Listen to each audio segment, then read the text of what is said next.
Okay. So we are going to treat the empirical review. Empirical review. What is an empirical research?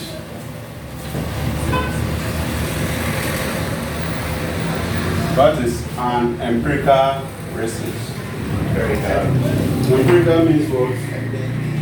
It's evidence-based, a research that you have done, that we have collected data to analyze that data to either support what the theoretical relationship are saying or not. That becomes what we call empirical review. So when you are doing empirical review, it means that you must get empirical research papers to do the review on them.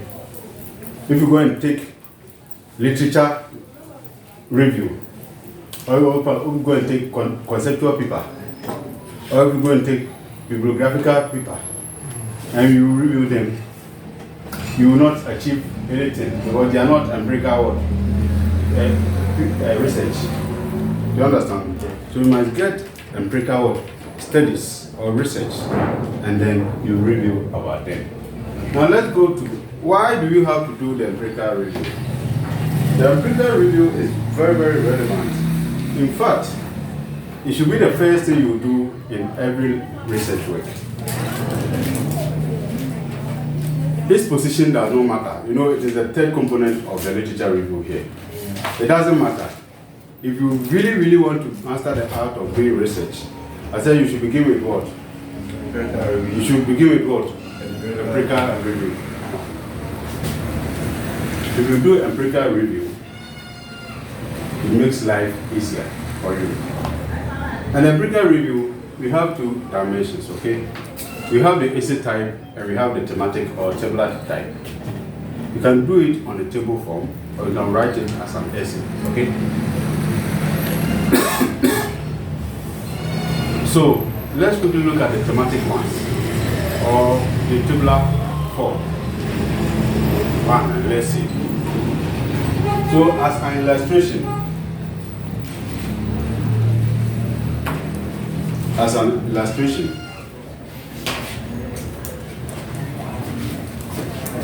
if you pick any article, you can talk about the authors and year, right?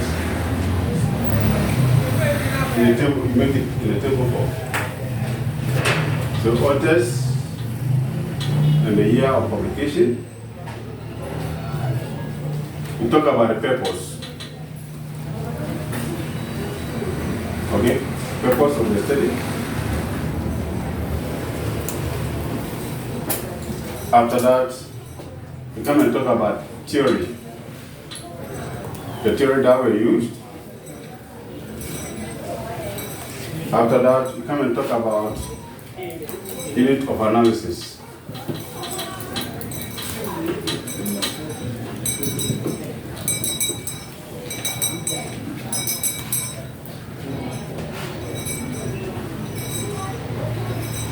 Then you talk about location or industry, okay? Which industry did you do the research?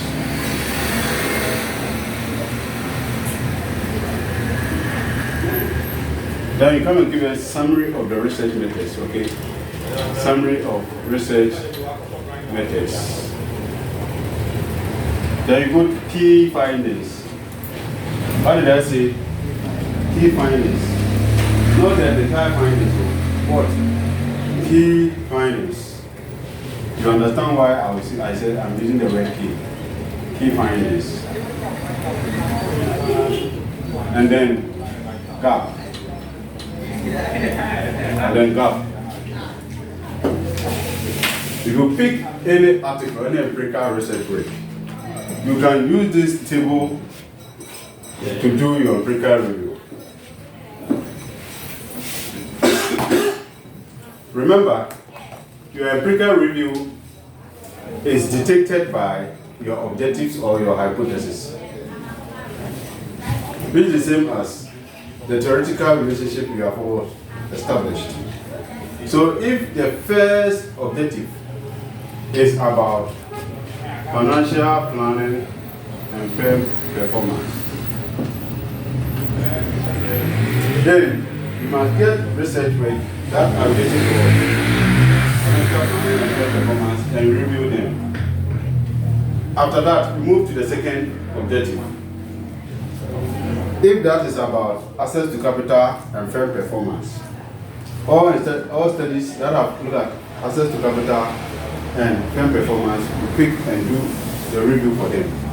We go to the third objective. Do you see what I'm trying to say? So you don't just do it anyhow.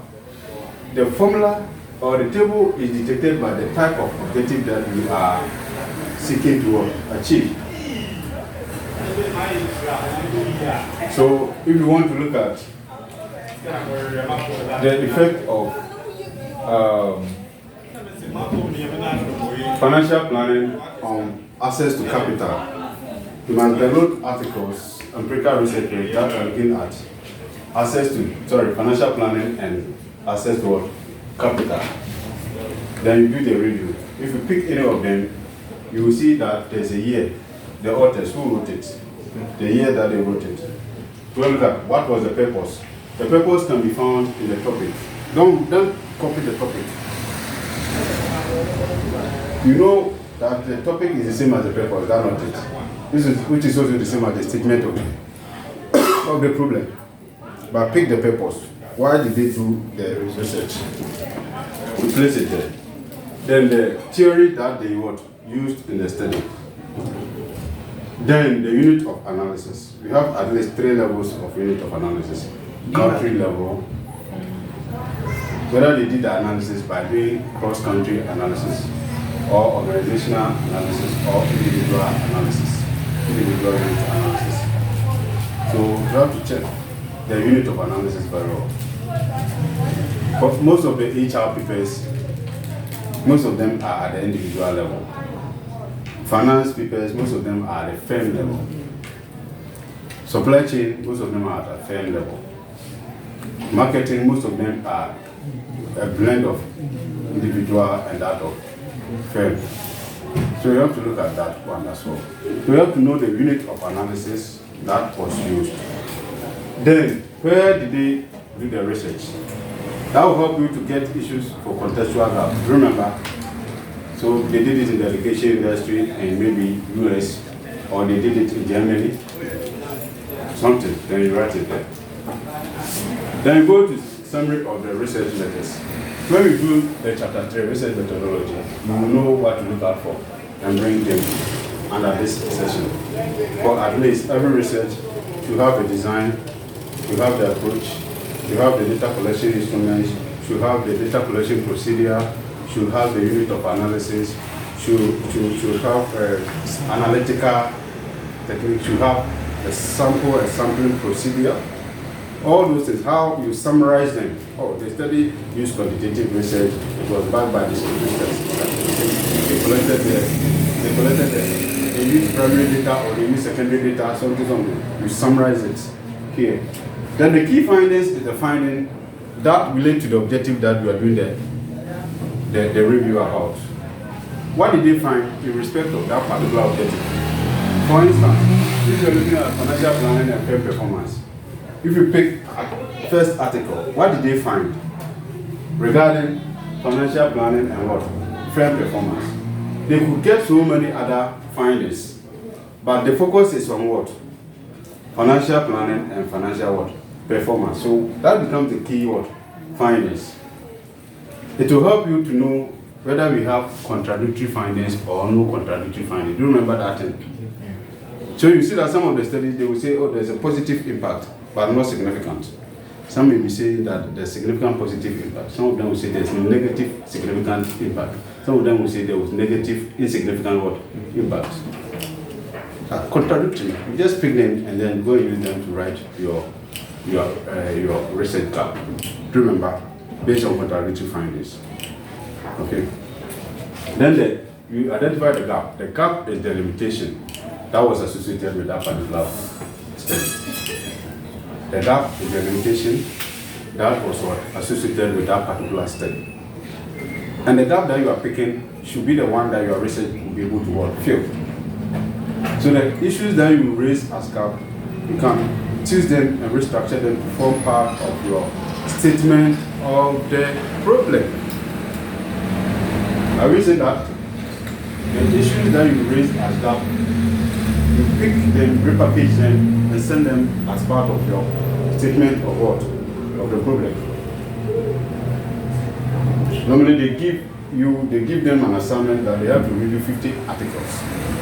After you have done 50 reviews, you should know the concepts, because the concept will come under purpose. You will see all the concepts that the way they were measured, you will see the methodology that they have been using and all those things. So at the end of it, at glance, you know what the entire research is about, what you are going to do different, what you are going to also copy from the existing study. So that is with the tabular aspect. Then we have the essay type. Okay. So let's look at how we also write the essay type when you want to do that one. You see that we are doing the same thing but in a different way. In most instances, they want you to do the essay type. They want you to do the essay type. So if you pick any empirical research, you should have one. You should have the author or authors, okay? Who wrote it?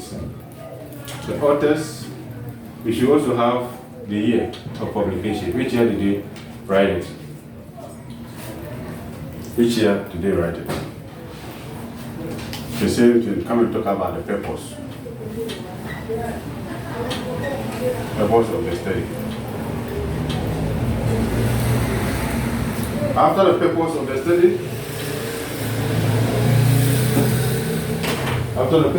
study, we can come and talk about key concepts. Where you tell us about what was the dependent variable, what was the independent variable, what was the moderating variable, what was the mediating variable, what was the control variable. You'll be able to tell us. And you, by talking about the key concepts, it will help you to know how to measure them. Okay? So when you are thinking about key concepts, you are thinking about measurement. Okay?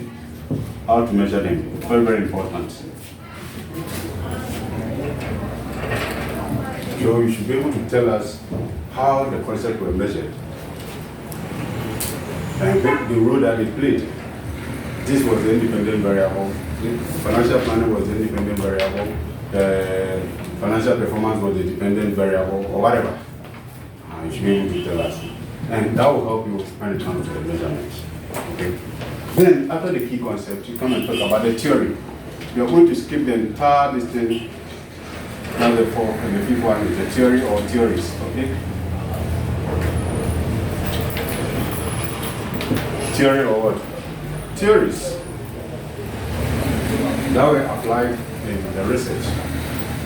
The theory or theories that were applied in the research. Then you come and give us the summary of the methodology. Summary of methodology.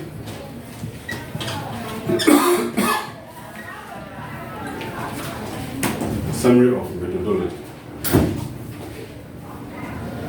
Summary of methodology.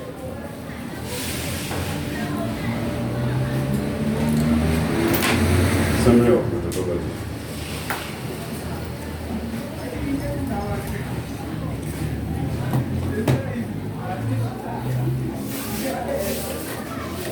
Summary of methodology. So now let's detail this one. What are you going to talk about under this? Summary of methodology. You can talk about study area.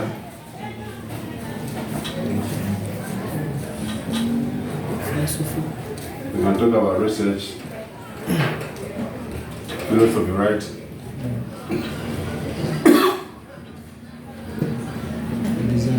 Research, design.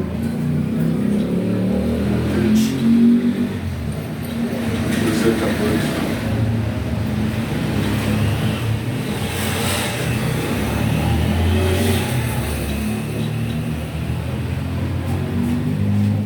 Sampling procedure. Yeah, sampling procedure. going to talk about the sampling procedure, how they selected the items. Sampling procedure. What was? Sample size. Sampling procedure, sampling size is embedded in it. Including sample size, okay.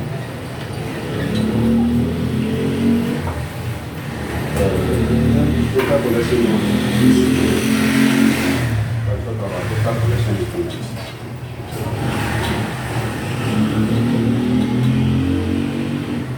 Talk about the data collection instruments. And do you know some of the data collection instruments? At glance, do you know some of the data collection instruments? The thing that you use to collect data. So questionnaire, that structured questionnaire, semi-structured questionnaire, or unstructured questionnaire, interview, either it is structured, unstructured, or semi-structured interview, either documents review. Those of you who are doing finance, most of the time you see they have been doing the archival research. Go to archive, take documents, and get some information from the observation. Some people can also collect data through observation. Like they come and stand there and look at the number of people passing and pressing their phone. And look at their behavior, they document it.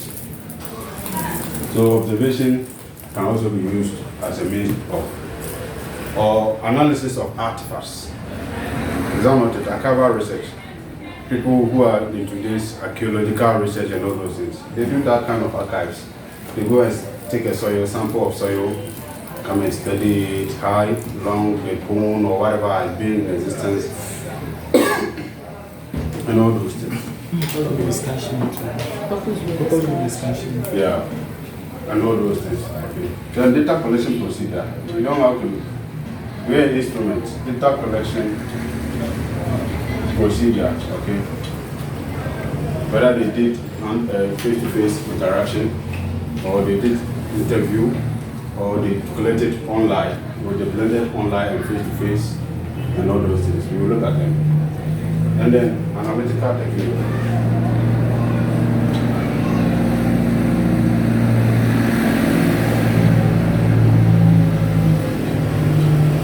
So for each of the objective or hypothesis, how were they able to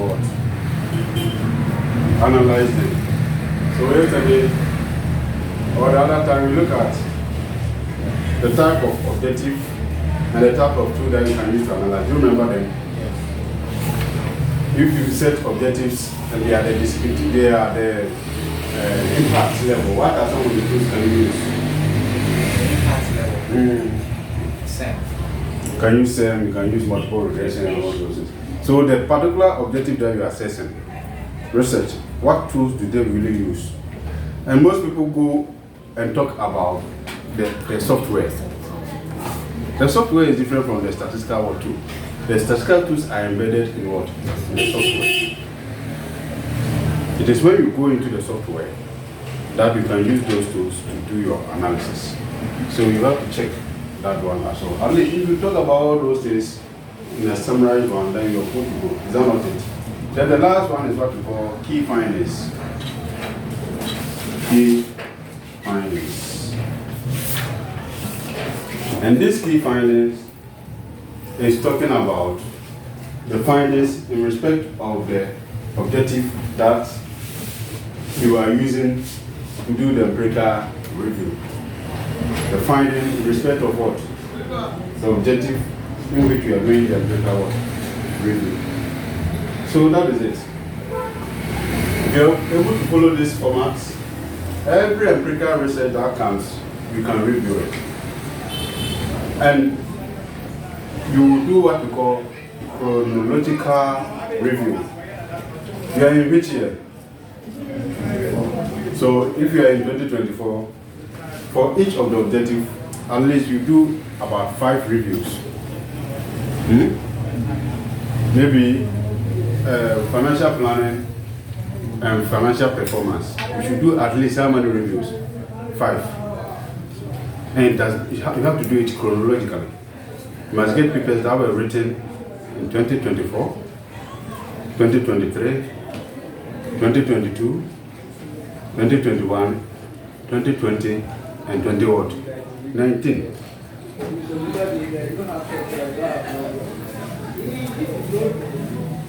Okay, so you have to do it chronologically. At the end of it all, there's a session that we call Lessons from Empirical Review. If you do this chronological arrangement of it, what have you learned from the work that you have reviewed?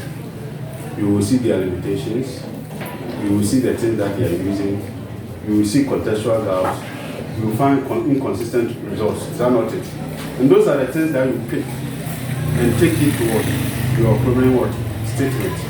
So if you go and write your problem statement, and we cannot trace your problem statement from your empirical studies, there's misalignment. You understand? The papers that you use for empirical review must feature as part of the problem statement. Because when you are done with your results, you are going to compare your results to this empirical review. If you don't point out the problem that they couldn't solve or the problem that they identified, how then do you use your findings to solve the problem that they identified? Previously, we were making that kind of mistake. You will sit down and then you will write your problem statement without looking at empirical papers. These are the foundational papers to establish your problem statements. That is why you have to get what? The gaps or the limitation if you do the thematic analysis. Or if you do this chronological analysis, you get what we call lessons from what? The empirical review. And you can get some of the issues emerging out of the trend of the findings that you have done. Then you put them or you repackage them and send them to what? The statement of the problem. So at least one basic problem that we are trying to solve is that your problem must feature the papers that we use for empirical review. What did I say? Your problem must be evidenced by papers that we use for empirical review. If you use an empirical review, please make sure that it forms part of the problem statement. Also, when it talks about your measurements, the measurement of your concepts, the measurement of your concept. The papers that you use for the empirical review should form the basis for the measurement of your concept. If you use different papers to do your empirical review, and go and pick a foreign paper to measure the concept, it doesn't work. Because if you measure it at the end, you compare your findings to the empirical review. So if you do empirical review, it means that the papers that were used to measure your concept must come from what? The empirical review papers. Else there will be misalignment. So these are the two basic things we have to really learn. Your problem statement must come from papers that were used for your empirical review. Or most of the problems must come from there, if not all.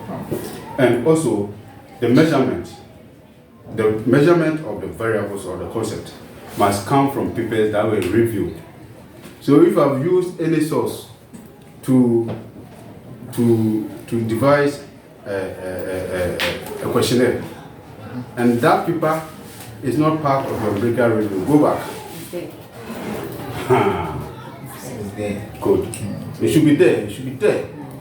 It's there. Most of the time, people will just go and pick one paper, nice paper, and they will use it. The skills are good, but they will not review it as part of the empirical papers. It's wrong.